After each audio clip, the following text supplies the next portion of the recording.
Christ foos, when I agreed to be interviewed I didn't realize the chairs in the green room were going to be so comfortable. Yay, this is awesome. But I need this little table for my drink and my book, so I'm just going to move it over closer, to the window next to the big leather chair. I brought some chocolate chip cookies with pecans. They are on the sideboard.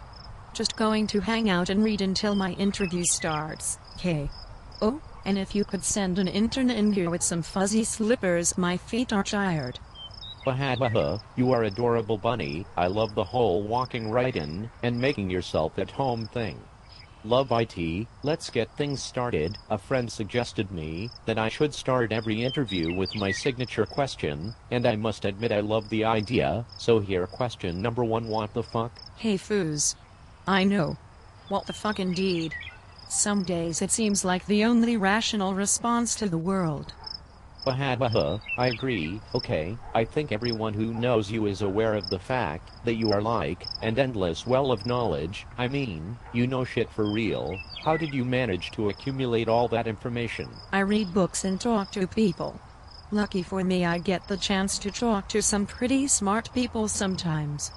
So, all I have to do is read more often and talk to people to get a bunny brain. Damn it, I can do with the reading, but the talking to people part sounds difficult. Most people are stupid. What can you tell me about your career, or whatever is it that you do to earn a living? I speculate that you are some sort of librarian/teacher, but I've never been able to confirm my suspicions. Right now I'm unemployed. I have been a fact checker at a magazine, teacher's aide, receptionist, real estate office manager, dog walker, gardener, landscaper, travel agent, convenience store clerk, farmer writer, graphic designer, database manager, housekeeper, property manager, nanny, garden center manager, drove a truck delivering Christmas trees. Holy guacamole, which one of those did you enjoy the most? Probably writer or nanny, although the gardening was fun too. But it didn't pay for shit. I see. Now, you claim that you talking with people skills help you gain knowledge, but I can counter that with the fact that I've talked with a lot of people who not only had nothing to teach me, they also managed to make the little I know really confusing. In other words, they made me stupider. I know. I couldn't believe it was possible either. What I think I'm trying to ask here is, how do you select the people you talk? 2. Is there such thing as a bunny list of requirements for you to keep somebody as a friend? Oh, definitely. I'm pretty damn picky. They have to be smart. They have to be funny. They cannot have a stick up their ass. I hate pompous people. Also, they can't be mean. I single quote and really bad at being polite to people if I think they are being intentionally ignorant. I'm working on it. But people who won't learn or at least try to expand their knowledge make me mad. But there's lots of great people to talk to. You can find them, and if you can't, there's always books, which is really just some writer talking to you.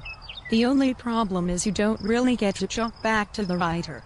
But I'd rather listen to a smart person and not be able to talk back than have a conversation with an ignorant pompous blowhard. Holy crap, I think I know what you mean. Damn it, I hate people who, although are not stupid, manage to look and act stupid anyway. Bastards. I wish them ill. Every night, I pray the Lord to at least give him an STD or something. I hate him. I hate them. Would you be willing to name 3 people in Goodreads that helped expand your knowledge of things, and 3 that did the exact opposite? 3 good readers who have expanded my knowledge. There are lots more than 3, but Kelly got me to read Aristocrats, Caroline, Emily, Louisa, and Sarah Lennox 1740 to 1832, which definitely increased my knowledge of English history. And Jackie the librarian always turns me on to great books and also made me think more intelligently about censorship and intellectual freedom and the role of libraries in fighting one and fostering the other. And Lois McMaster Bujold taught me the word antagonym, which I love. I learned things about baking from you, Alfonso, and Marianne Monjambo and Sally all remind me to think about kids in the public schools and what they need to succeed. And Kaja turned me on to some great creepy artwork, and well, lots. I don't think anybody has contracted my knowledge, although some people make me kinda cranky. Thank you for including me in the list, Bunny, and I agree with you. Most people around here have been nothing but help, and always eager to introduce me to cool new things. Let's shake things up a little. I'm sorry to ask you this, but if there is something I know good readers love, is a little goods drama, who do you hate the most among all the ones that make you cranky, and why? Well, I'm not going to tell you who I hate, but I will tell you what I hate. I hate it when somebody gets hounded and ganged up on and bullied. There have been some people come around who were kind of stupid or clumsy or even did something wrong, but whatever. They were idiots, so being an idiot is already a punishment. But sometimes people get mad at someone and they get all their friends to follow them around and make comments on their profile and their reviews, and just everywhere they go there is someone popping up making cruel or mocking comments. I understand the temptation, I do, but I don't like bullies and gangs. The other thing I hate is when someone is too much of pussy just to admit they made a mistake. Like if I'm arguing with someone and they say, whatever, President Lincoln kept slaves.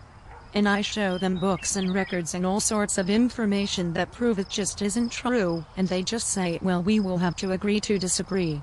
No, you don't get to agree to disagree. You are fucking wrong and you should human up and admit it. But even then, I try not to bully the person. As much as I want to smack em. That is the great thing about GR though. If someone is in a shawl, you can just block them and poof, magic. They don't exist for you anymore. Oh, if only the real world.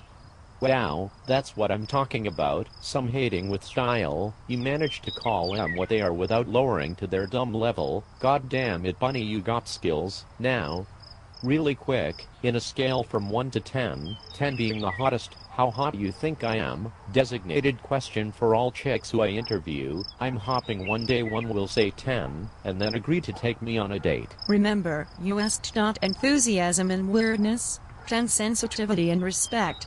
For overall score equals 7, but I'm mostly guessing, seeing as how I never actually met you in person.